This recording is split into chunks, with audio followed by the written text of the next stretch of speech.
Hey guys, Pitmaster here. I've been in the business a long time, and I want to go over some of my favorite stories. Just, I think you'll think they're funny, entertaining. I do. If you don't, maybe you don't have a sense of humor or whatever. But hey, they are good stories. I promise you. I guarantee you are gonna like these stories. Okay, I got four of them right now. First one, Antonio Banuelos. I don't know, about 1999, 2000, sometime around there. He's fighting in Hawaii, and I'm in his corner. And he has this thing that we have with some of my fighters. Casey Olsen used to do it, and some of the other guys. They bring the guy back to the corner. So when they pick their guy up to slam him, like if they're on the other side of the cage, they'll run over right in front of where me and the rest of the corner are sitting, right by the cage, slam them down. So it's for two reasons. Number one, you can, I'm not saying intimidate the other guy, but I don't know, for a better word, intimidate the other guy and give better instructions to your fighter who is on top, obviously, because he did the slam. And it was something we did. So one of my favorite things about Antonio, and this fight in particular, he actually picked the guy up and kind of looked around where we were, and the guy's on his shoulder. And he found us, and he just ran right over to our corner and slammed the guy down. He ended up winning, I think by knockout that fight, maybe ground and pound. But that was one of my favorite. It was really cool to do. You know, he picks the guy up and he's looking around. He has the presence of mind, and then he finds us and he runs right over to our corner, slams the guy, and just starts pounding him. So I always thought that was a cool story. I got another one. Siler's fighting Dennis Bermudez. Dennis Bermudez is one of the baddest dudes around. So they just weighed in. It's in Kentucky. And I didn't even know who Dennis Bermudez was by looks. I mean, I knew he was a super badass, rising up the ladder. But I don't think I've ever seen him before. So after the weigh-ins, you know, we're doing the instructions and doing all the physical stuff. But anyway, they're outside. There's Siler sitting outside with leaning against the wall outside of where we weighed in, and he's with some other guy, and they're actually with a little cell phone like this iPhone. They're actually like this close. I mean, shoulder to shoulder, playing a video game. Their heads were actually touching, so they were playing this video game like they're best friends. So they're just laughing and playing this video game.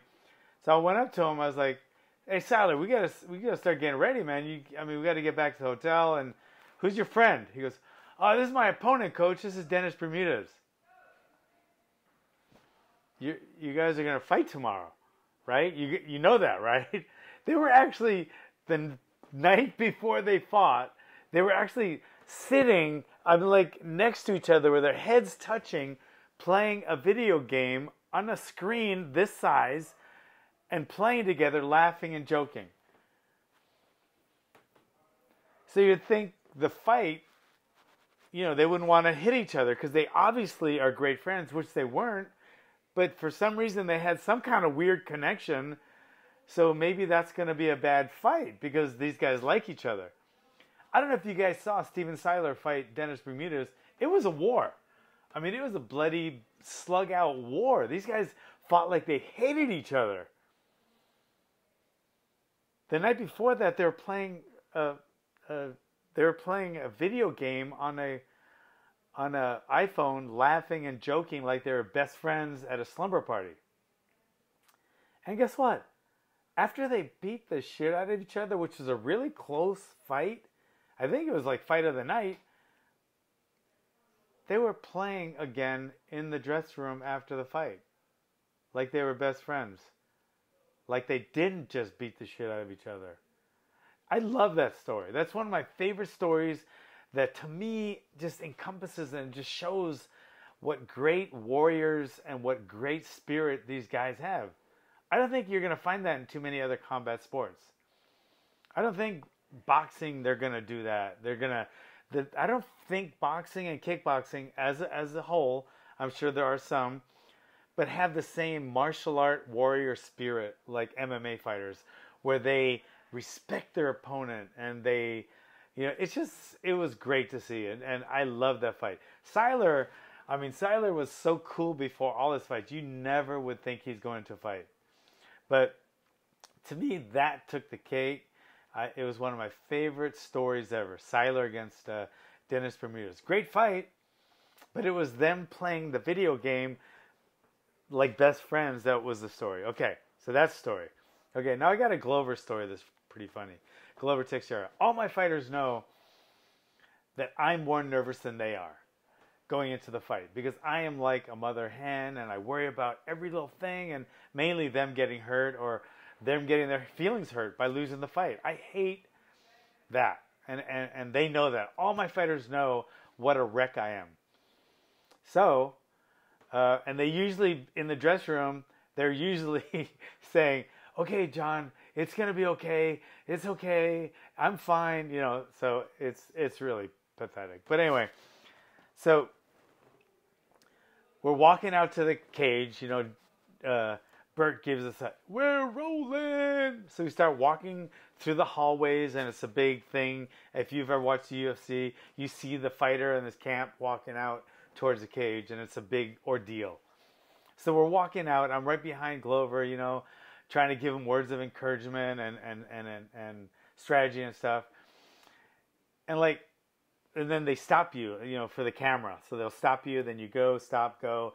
And at one of the stops, right before we hit the cage, we could see the cage, Glover turns to me, he goes, hey, coach, I don't want to do this, man. I'm nervous. I don't want to fight. I need to pull out of this fight right now. Because he knew how nervous I was. So he stops. The security's there, the commission's there, everybody's standing right there, and I'm behind him. What am I going to do? If my fighter doesn't want to fight, I can't make him fight. For a split second, my brain almost exploded, because he's looking at me with a straight face, and he goes, coach, I don't want to do this, man. I don't want to fight anymore. I don't want to do this. And then he saw my look, and I was just, like I said, my head was ready to explode, and he just looked at me and he smiled. He goes, I'm joking. Let's go do this and have some fun. Anyway, that's the night that he fought Quentin Rampage Jackson. That was not funny. That got my blood pressure way high, and it was crazy. But it was a funny story. That's Glover Teixeira's humor. I think my Court McGee, I have so many stories about him, but one of my favorite in the ring ones was when he was fighting Ryan Jensen. And Court is just a fanatic when it comes to conditioning. He doesn't look as athletic as he is, but he does backflips. He can deadlift 620 pounds. He can row 1,000 meters in 2 minutes and X amount of seconds. He can run a mile in 7 minutes. The guy's a freak athlete. He doesn't look like it, but he is. So he's fighting Ryan Jensen, and the first round is kind of up in the air, and he's kind of struggling. But the last 10 seconds of the fight, I realized he just took over. His conditioning, his strength, whatever it was, I could just see he was going to win. And Ryan didn't look tired or anything. For some reason, I had a vision. And when he came back to the corner, I told him, I was smiling, and I go, bro, you got this. You have got this. And he kind of looked at me. I go, I just saw it. You're going to win this fight. You just need to push. I guarantee you're going to win this fight, because I just saw it. I saw everything just change.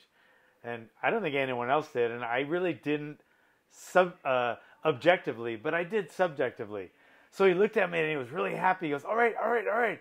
And he went out, and you could just tell he took over. You could just tell everything changed. The first round was kind of back and forth. But the second round, he just went, and it didn't go back and forth. It just went his way, and he eventually stopped him with a I think it was a guillotine or arm in choke or whatever. But it just slowly beat him, and that way. And you could hear even Joe Rogan was commenting that you could just tell he was winning. It was, he was slowly taking over, and he did. And that, to me, that is one of my all-time favorite stories too. So those are 4 of my favorite stories. I got a lot more. I hope you enjoyed them. If you didn't, you don't have a sense of humor, or you're just, I don't know. I'm not going to say. But anyway, thanks for coming. Thanks for being part of the pit.